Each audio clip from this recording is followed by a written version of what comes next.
Hello, नमस्कार, सत श्री अकाल, आदाब। स्वागत है एक बार फिर से आप सभी का आपके अपने एजुकेशनल चैनल समता एजुकेशन ट्रस्ट पर। और आज जिस विषय पर हम डिस्कशन करने वाले हैं वो है non performing assets. Non performing assets का मतलब क्या होता है, आखिर ये क्या चीज़ें हैं जिन्होंने बैंकिंग इंडस्ट्री को हैम्पर करके रखा हुआ है, और बैंक्स क्यों आरबीआई द्वारा इतने कड़े नियमों के अंतर्गत अधीन परेशान हैं। आईबीपीएस ऑनलाइन ट्रेनिंग 2020 का ये समता एजुकेशन ट्रस्ट का मॉड्यूल है, जिस मॉड्यूल में आज हमारा डिस्कशन हमारे इस क्लास के ऊपर होने वाला है। तो सबसे पहले नॉन परफॉर्मिंग एसेट्स के ऊपर चर्चा करते हैं, आखिर ये है क्या। देखें, फिनेंशियल सिस्टम के ऊपर एक कमेटी बनी थी, जिस कमेटी को लीड कर रहे थे मिस्टर एम नरसिम्हन, जो कि 13वें गवर्नर थे आरबीआई के। इन्होंने इंटरनेशनल प्रैक्टिसेस के हिसाब से आरबीआई की पॉलिसीज़ को भी थोड़ा सा रिकग्नाइज करना शुरू किया, आरबीआई की इनकम का रिकग्निशन शुरू किया, एसेट के क्लासिफिकेशन को शुरू किया, और उसके साथ साथ जो भी बैंक्स के पोर्टफोलियोज होते हैं उन पोर्टफोलियोज के प्रोविजनिंग की भी बात की। आखिर ये सब सुनने में नया लग रहा होगा, चलिए जानते हैं कि आखिर बेसिक बेसिक चीज़ें क्या हैं इनके अंदर। सबसे पहले नॉन परफॉर्मिंग एसेट्स क्या होते हैं। ऐसे एसेट्स जो बैंकों के लिए अब किसी काम के नहीं हैं। तो आइए समझते हैं कैसे। देखें, कोई भी बैंक हमेशा दूसरे कस्टमर्स को लोन देता है, और जो भी कस्टमर्स होते हैं वो कस्टमर्स लोन की प्रॉपर इंस्टॉलमेंट बैंक को देते हैं। अब ये इंस्टॉलमेंट जो बैंक को प्रॉपर रिसीव हो रही है, अगर ये ना रिसीव हो तो, या किसी भी तरह की डिफ़िकल्टी आए जिस डिफ़िकल्टी की वजह से कोई भी कस्टमर बैंकों को पैसे ना दे पाए, तो एग्जाम्पल के तौर पर ऐसे समझ सकते हैं कि अगर आज वो दिन है जिस दिन बैंक की इंस्टॉलमेंट जानी थी परंतु आज नहीं जा पाई, तो 0 से लेकर के 30 डेज तक इसे D0 कैटेगरी में रखा जाता है। बैंकों के हिसाब से वो कैटेगरी है जिस कैटेगरी में उन्हें 1 महीने तक धन नहीं मिला। उसके बाद 31 से लेकर के 60 डेज तक D1 कैटेगरी होती है, जिसे बैंकों के हिसाब से ये समझा जाता है कि दूसरा महीना है जिस दूसरे महीने में धन नहीं मिला। और फिर उसके बाद 61 डेज से 90 डेज की तीसरी कैटेगरी है, जिस कैटेगरी को D2 नाम से बैंक्स जानते हैं, और इसका अर्थ यह है कि उन्हें तीसरे महीने भी धन नहीं मिला। तो कुल मिलाकर के कस्टमर द्वारा ना दिया गया वह मुद्रा या वह पैसा जो बैंकों के पास 90 डेज तक नहीं पहुंचता, तो 91st डे पर उसे हम लोग एनपीए कहते हैं। नॉन परफॉर्मिंग एसेट्स का मतलब वो जो अब बैंकों के लिए परफॉर्म नहीं कर रहा। तो एक ऐसी संपत्ति जो बैंक के लिए अब आय उत्पन्न नहीं कर रही, इसे एनपीए कहते हैं। और अगर एनपीए को हम समझना शुरू करें तो एनपीए को हम बड़े अच्छे तरीके से समझ सकते हैं नॉन परफॉर्मिंग एसेट्स को। नॉन परफॉर्मिंग एसेट्स को समझने के लिए आपको बस बेसिक चीज़ों को जानने की ज़रूरत है कि ऐसा इंटरेस्ट या कोई इंस्टॉलमेंट या दोनों ही, प्रिंसिपल प्लस इंटरेस्ट, अगर मोर देन 90 डेज के लिए ओवर ड्यू रह जाए तो वो एनपीए में परिवर्तित हो जाता है। उसे हम गैर निष्पादित संपत्ति के रूप में जानते हैं। और यदि मान लीजिए कोई ओवरड्राफ्ट या cash credit out of order हो जाए तो उसे एनपीए कंसीडर किया जाता है। आउट ऑफ ऑर्डर होने का मतलब यही कि जिसमें अकाउंट में अब इतना भी बैलेंस नहीं है कि वो बैलेंस से ऑपरेट होता रहे लगातार 90 दिनों तक। तो 90 दिनों तक अगर कोई भी इंस्टॉलमेंट बैंक के पास ना पहुंचे तो वो अकाउंट अपने आप आउट ऑफ ऑर्डर कंसीडर कर लिया जाता है।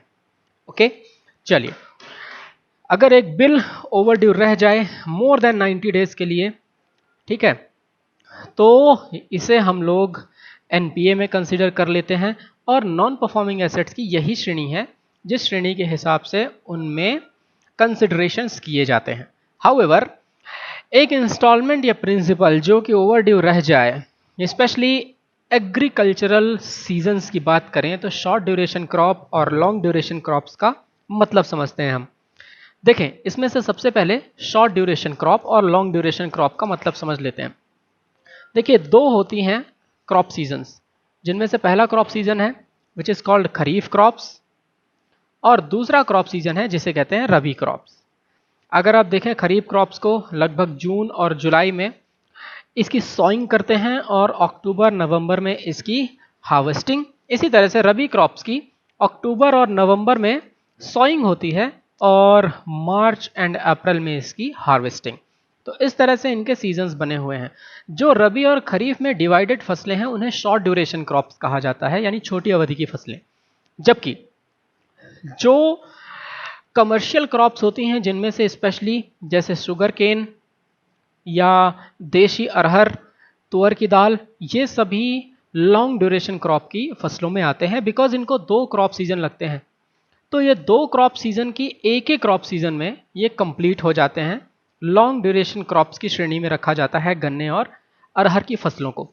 अब देखिए, बैंक जो मान करके चलता है वो हमेशा एक क्रॉप सीजन के लिए मानकर चलता है, परंतु एग्रीकल्चर या फार्मिंग एक ऐसा सब्जेक्ट है जो कि बहुत ज़्यादा मोस्टली एनवायरमेंटल इफेक्ट के ऊपर पूरी तरह से निर्भर करता है। यदि एनवायरमेंटल इफेक्ट किसी भी तरह से ख़राब हो जाए तो प्रॉब्लम ये क्रिएट होगी कि किसान उस लोन को वापस नहीं कर पाएगा। इसलिए एक को मानते हुए बैंक्स जनरली खरीफ के लिए रबी के बाद या रबी के लिए खरीफ के बाद ही इनका टर्म रखते हैं। इस प्रकार से ये टर्म चलता है।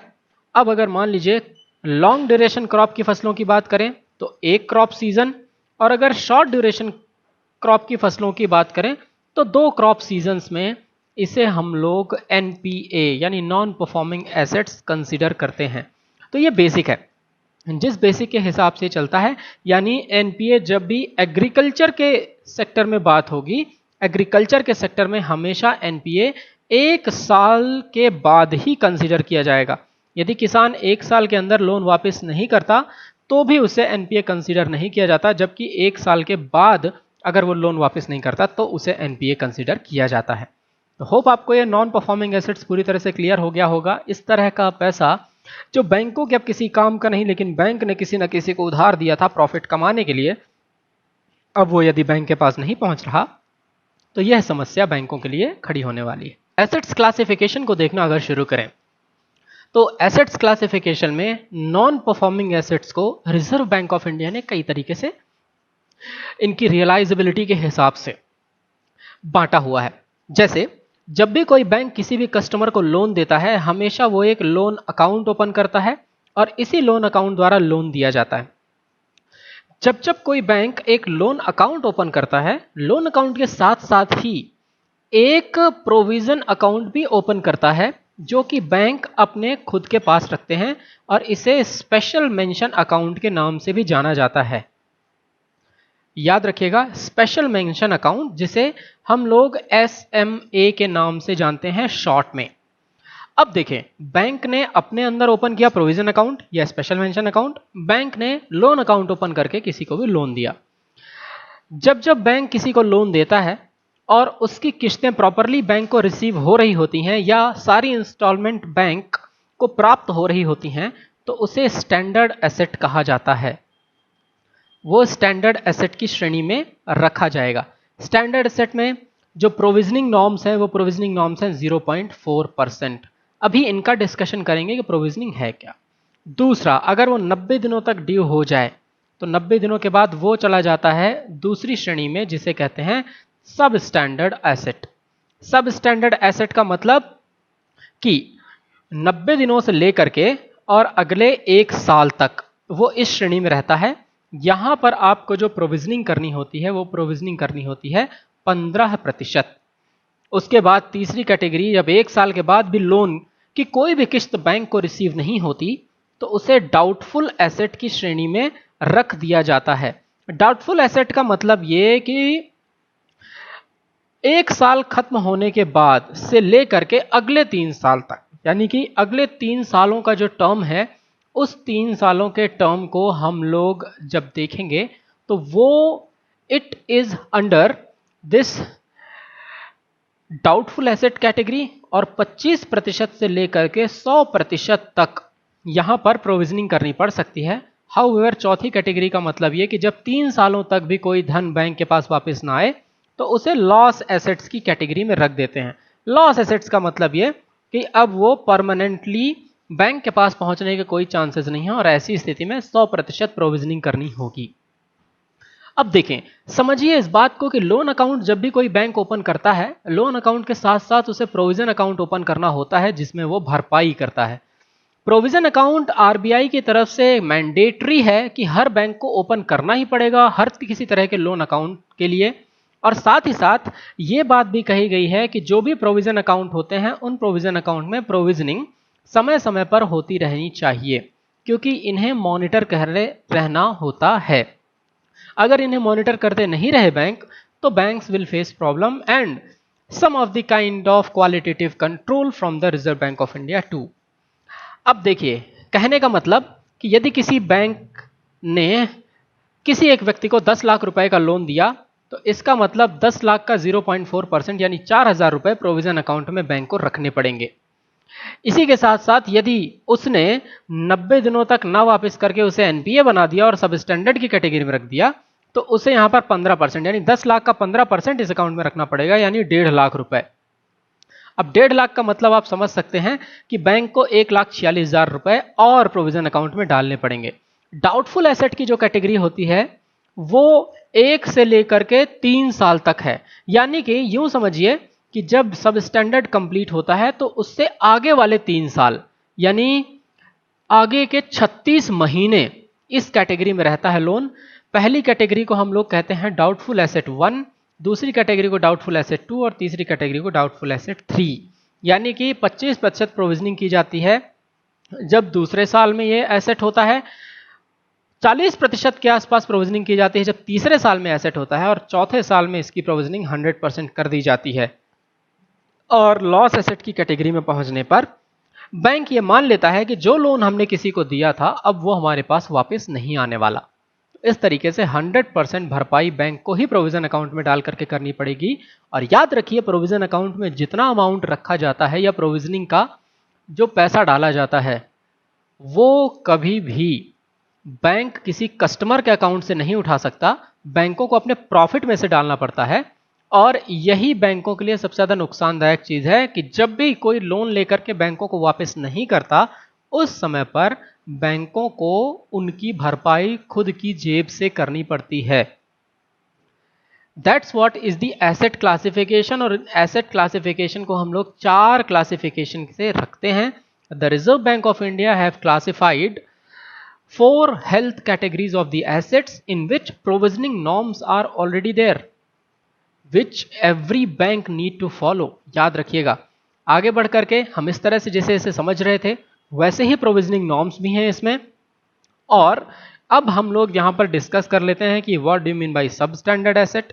सब स्टैंडर्ड एसेट का मतलब यह है कि 31 मार्च 2005 के बाद सब स्टैंडर्ड एसेट वो है जो एनपीए एक पीरियड या उससे 12 महीने से कम के लिए है। तो चलिए एग्जाम्पल के तौर पर समझते हैं कि मान लीजिए मैंने जनवरी 2015 में बैंक से कोई लोन लिया और इस लोन को लेने के बाद दिसंबर 2016 तक मैं प्रॉपरली इस लोन को देता रहा। यानी ये जो कैटेगरी है इस कैटेगरी को हम लोग कह सकते हैं कि सर ये है स्टैंडर्ड एसेट। मतलब बैंक को किस्तें मिल रही हैं, कंप्लीटली स्टैंडर्ड है। लेकिन अगर मान लीजिए जनवरी 17 की मैंने किस्त ड्यू करवा दी तो ये D0 कैटेगरी बैंक के लिए, फरवरी 17 की भी मैंने किस्त ड्यू करवा दी तो ये D1 कैटेगरी बैंकों के लिए, और अगर मार्च 17 की भी मैंने किस्त ड्यू करवा दी तो ये D2 कैटेगरी है। और अप्रैल 17 में याद रखिएगा कि वो एनपीए कंसिडर कर लिया जाएगा। इसका मतलब ये जो 3 महीने होते हैं ये 3 महीने डाउटफुल कैटेगरी में होते हैं, D0, D1, D2, और उसके बाद से एनपीए बन जाता है। यानी अप्रैल 17 से लेकर के अगले मार्च 18 तक 2018 तक इसे हम सब स्टैंडर्ड एसेट की कैटेगरी में रखेंगे। तो होप आपको ये क्लियर हो गया होगा। और उसके बाद अप्रैल 2018 से लेकर के मार्च 2021 तक जिस कैटेगरी में ये रहने वाला है उसे हम लोग कहेंगे डाउटफुल एसेट्स। डाउटफुल एसेट का मतलब ये कि अब देखें अप्रैल 18 से मार्च 19, अप्रैल 19 से मार्च 20 और अप्रैल 20 से मार्च 21। अगर ये आप 3 सालों का टर्म देखें तो यहां पर प्रोविजनिंग 25%, यहां पर प्रोविजनिंग 40% और यहां पर प्रोविजनिंग 100% करनी पड़ सकती है। इस तरह के नॉर्म्स बनाए गए हैं रिजर्व बैंक ऑफ इंडिया द्वारा। तो इसके बाद यदि बैंकों के पास वो लोन वापस नहीं पहुंचता तो उसे लॉस एसेट्स की कैटेगरी में रख दिया जाता है। तो होप आपको ये पॉइंट पूरी तरह से क्लियर हो गया होगा।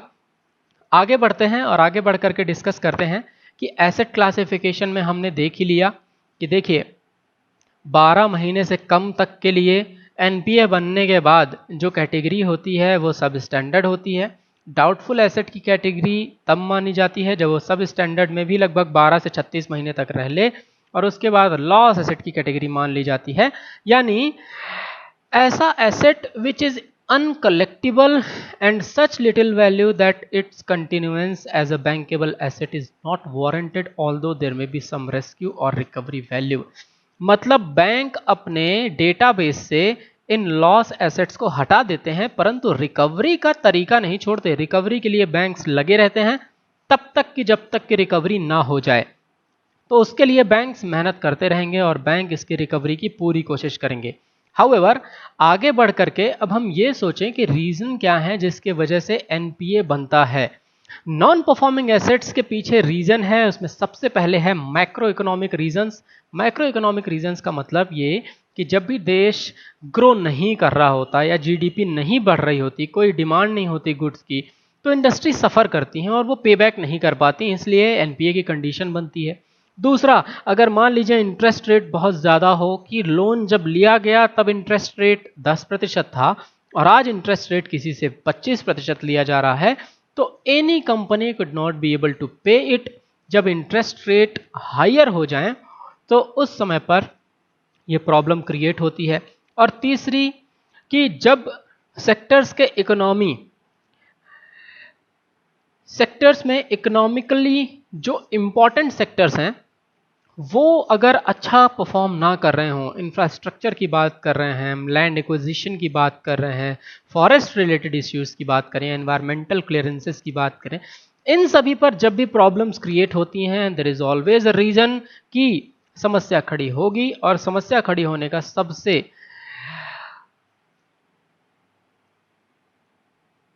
बड़ा मतलब ये है कि यहाँ पर एनपीए क्रिएशन होगा। और फिर आता है विलफुल डिफॉल्टिंग। जब कोई पे कर सके परंतु वो पे ना कर रहा हो। विलफुल मतलब जो खुद की इच्छा से डिफॉल्टर बन गया हो। When someone is able to pay but is not paying like Vijay Mallya, the condition is of willful defaulting. These are the reasons why NPA is there and NPA is actually there in India. However, आगे बढ़ते हैं और steps क्या क्या लिए जा सकते हैं उसमें आप देखिए कि सबसे पहले बैंक और फाइनेंशियल इंस्टीट्यूशंस ये इंस्पेक्ट करते हैं, पता करते हैं कि जो रीजंस दिए जा रहे हैं वो जेन्युइन है या नहीं है। रीजंस अगर जेन्युइन है, किसी के कंट्रोल से बाहर हैं, इंटरनल या एक्सटर्नल रीजंस हैं, तो उनको फिर देखते हुए बैंक्स अकॉर्डिंगली एक्शन लेते हैं। जबकि कॉरपोरेट्स के रिवाइवल के लिए साथ ही साथ मनी के सेफ्टी के लिए बैंक और फाइनेंशियल इंस्टीट्यूशंस टाइमली सपोर्ट भी करते हैं ताकि रिस्ट्रक्चरिंग हो सके। इस तरह की रिस्ट्रक्चरिंग को जो कि लोन को सपोर्ट करने के लिए दी जाती है, इसे कॉरपोरेट डेट रिस्ट्रक्चरिंग भी कहते हैं। सिंपल भाषा में इसे सीडीआर के नाम से भी जाना जाता है। जब कोई बैंक या कोई भी फाइनेंशियल इंस्टीट्यूशन द्वारा लोन दिया गया कॉरपोरेट अच्छे से परफॉर्म ना कर रहा हो और उससे अगर थोड़े से और पैसे मिल जाएं तो उसके अच्छे परफॉर्म करने के आसार हों, तो उस समय पर बैंक या कोई भी फाइनेंशियल इंस्टीट्यूशन जब उसे पैसे देता है तो पैसे देने के टाइम पर उसे रिस्ट्रक्चर करता है, उसे पुनरुद्धार करता है। और यही प्रणाली कॉरपोरेट ऋण पुनर्गठन या कॉरपोरेट डेट रिस्ट्रक्चरिंग के नाम से जानी जाती है। कौन कौन से स्टेप्स उठाए जाएंगे एनपीए के लिए वो देख लेते हैं। केस को सबसे पहले डेट रिकवरी ट्रिब्यूनल को भेजा जाएगा। हाँ, हो सकता है इसे एसेट रिकंस्ट्रक्शन कंपनी के अंतर्गत भेज दिया जाए, सरफेसी एक्ट के अंतर्गत। साथ ही साथ पेटिशन को किसी कोर्ट ऑफ लॉ की मदद से वाइंड अप कर दिया जाए या कोई भी विलफुल डिफॉल्टर के अगेंस्ट क्रिमिनल केस फाइल कर दिया जाए। हाउएवर ऑप्शंस तो बहुत है, पर आइए सबसे पहले कॉर्पोरेट डेट रिस्ट्रक्चरिंग के बारे में बात कर लेते हैं कि अगस्त 2001 से रिजर्व बैंक ऑफ इंडिया द्वारा इंप्लीमेंट किया गया यह नियम बहुत सारे बैंकिंग अकाउंट्स या जो भी कंसोर्टियम लोन अकाउंट्स हैं जिनसे पैसे वापस नहीं आ रहे बैंक के, जिनका भी आउटस्टैंडिंग एक्सपोजर 10 करोड़ या उससे ज़्यादा का है, वहाँ पर CDR लागू किया जाता है और CDR के माध्यम से 75% क्रेडिटर्स जो होते हैं और 60% जो क्रेडिटर्स होते हैं जो कि नंबर ऑफ द लोन पे या तो वैल्यू ऑफ द लोन पर हैं, इनके प्रस्ताव पर सहमति के बाद इन्हें CDR प्रणाली के तहत रखा जाता है। और ये स्कीम उन अकाउंट्स को इन्वॉल्व नहीं करती जो किसी सिंपल एक बैंक या एक फाइनेंशियल इंस्टीट्यूशंस द्वारा निर्धारित किए गए हों। हाउएवर आगे बढ़ करके हम लोग बात करते हैं डेट रिकवरी ट्रिब्यूनल की। डेट रिकवरी ट्रिब्यूनल बेसिकली एक कोर्ट है और इस कोर्ट को बनाया गया है Recovery of Debts Due to Bank and Financial Institutions Act RDDBFI Act के तहत 1993 में एक्ट आया था और बैंक और फाइनेंशियल इंस्टीट्यूशन DRT में जा करके एप्लीकेशन फाइल कर सकते हैं। जब भी वो एप्लीकेशन फाइल करेंगे DRT में जा करके, याद रखिए जो इकोनॉमिक वैल्यू है, इकोनॉमिक वैल्यू 20 लाख रुपए से ऊपर होनी चाहिए। किसी भी रिकवरी की 20 लाख रुपए के ऊपर इकोनॉमिक वैल्यू होगी तो ये DRTs ऑर्डर दे सकते हैं कि आप उसे सीज करें या उसे बेच करके अपनी रिकवरी कर लें। आप देख सकते हैं अमाउंट को 6 महीने के अंदर सेटल किया जाता है और सक्सेस रेट 20 से 30% है डेट रिकवरी ट्रिब्यूनल के केस में। पर इसके अलावा एसेट रिकंस्ट्रक्शन कंपनी की बात करें तो इसे बनाया गया है Securitisation and Reconstruction of Financial Assets and Enforcement of Securities Interest Act SARFAESI Act के तहत 2002 में। और दूसरी और खास बात इसके बारे में यह है कि बैंक और फाइनेंशियल इंस्टीट्यूशंस को NPA रिकवर करने के लिए एम्पावर करता है ये, even without the intervention of the court. यानी कि बैंक में कोर्ट ना इंटरवीन करें उसके बावजूद इनकी रिकवरी हो जाए और बैंक और फाइनेंशियल इंस्टीट्यूशंस के जो भी ऑफिसर्स हैं उन ऑफिसर्स को पावर देता है। देखिए DRTs में जो इनएफिशिएंसी थी उनको दूर करने के लिए ARCs को लाया गया था, एसेट रिकंस्ट्रक्शन कंपनीज को। और साथ ही साथ ये कि जो भी बैंक और फाइनेंशियल इंस्टीट्यूशंस होते हैं वो उनके बैड लोन्स को बेच सकते हैं और लोन्स जिनके 1 लाख रुपए से नीचे कैटेगरी है लोन अमाउंट की, उससे इस कैटेगरी में नहीं रखा जाता। यानी जो 1 लाख या 1 लाख से ज़्यादा हैं उन्हीं पर यह सरफेसी एक्ट लागू होगा। लेकिन सरफेसी एक्ट, यही याद रखिए, एग्रीकल्चर लोन पे किसी भी तरह से लागू नहीं होता। जब भी किसी पर सरफेसी एक्ट लागू होने वाला होता है तो सरफेसी एक्ट के तहत उसे एक बैंक की तरफ से 60 दिनों का प्रायर नोटिस भेज दिया जाता है। यदि उस प्रायर नोटिस पर भी किसी भी तरह का समझदारी भरा प्रत्युत्तर उस व्यक्ति की तरफ से नहीं आता जिसे ये नोटिस भेजा गया है, तो फिर बैंक इस एक्ट के हिसाब से मूव करता है। हाउएवर RBI को पावर है कि RBI ARCs को लाइसेंस दे, एसेट रिकंस्ट्रक्शन कंपनीज को बनाए। और ARC सबसे पहले इंट्रोड्यूस किए गए थे 2002 में इंडिया में, तो ये बात याद रखिएगा। 2002 में एसेट रिकंस्ट्रक्शन कंपनीज इंडिया आए। हाउएवर एक और रास्ता है बैंकों के पास, वो ये है कि क्रिमिनल केस फाइल करें और बोरोवर को कोर्ट में घसीट दें जब उसकी नॉन रीपेमेंट की या डेट की ड्यू बहुत ज़्यादा हो और स्पेशली जब वो विलफुल डिफॉल्टर बना हुआ हो, जैसे कि विजय माल्या जो कि SBI, यूको और यूनाइटेड बैंक ऑफ इंडिया तीनों पर डिफॉल्ट किया हुआ है। वाइंडिंग ऑफ पिटीशन का मतलब यह होता है कि कंपनीज एक्ट के अंदर अगर मान लीजिए एक बोरोवर पेबैक नहीं कर पाता है तो पिटीशन फाइल की जा सकती है। ऑफिशियल लिक्विडेटर अपॉइंट किया जाएगा। लॉन्ग प्रोसीजर है, सेटिस्फैक्टरी रिजल्ट्स नहीं मिलते बैंक को, लेकिन लिक्विडेटर क्या करता है, कंपनी को धीरे धीरे लिक्विडेट करना शुरू कर देता है, उसके शेयर्स वेयर्स बेचना शुरू कर देता है। हाउएवर अगर मान लीजिए कि कोई भी बैंक यदि किसी व्यक्ति को लोन देता है और उसके बाद वो व्यक्ति उस लोन को वापस नहीं करता, तो बैंकों के पास और भी ऑप्शन है जो कि उनके कंपनी के हिसाब से हैं। इंसॉल्वेंसी एंड बैंक्रप्सी कोड 2016 में इसीलिए बनाया गया था ताकि कंपनी को दिया हुआ, कॉरपोरेट्स को दिया हुआ लोन वापस लिया जा सके। और साथ ही साथ NCLT यानी नेशनल कंपनी लॉ ट्रिब्यूनल, ये एक ऐसा इंस्टीट्यूशन है जो कि DRT की तरह है और जितनी भी कॉरपोरेट लोन हैं उन कॉरपोरेट लोन्स को लेने की पूरी की पूरी नियमावली है। तो इस तरह से ये रहा आज का video. Thank you very much for listening to me. YouTube पर हमारे वीडियो को लाइक कीजिए, इसे शेयर कीजिए। कोई भी दिक्कत हो तो कमेंट सेक्शन में ज़रूर पूछिए। सब्सक्राइब कीजिए हमारे चैनल को और मैक्सिमम लोगों तक पहुंचाइए। मिलते हैं आपसे अगले लेक्चर में। जय हिंद।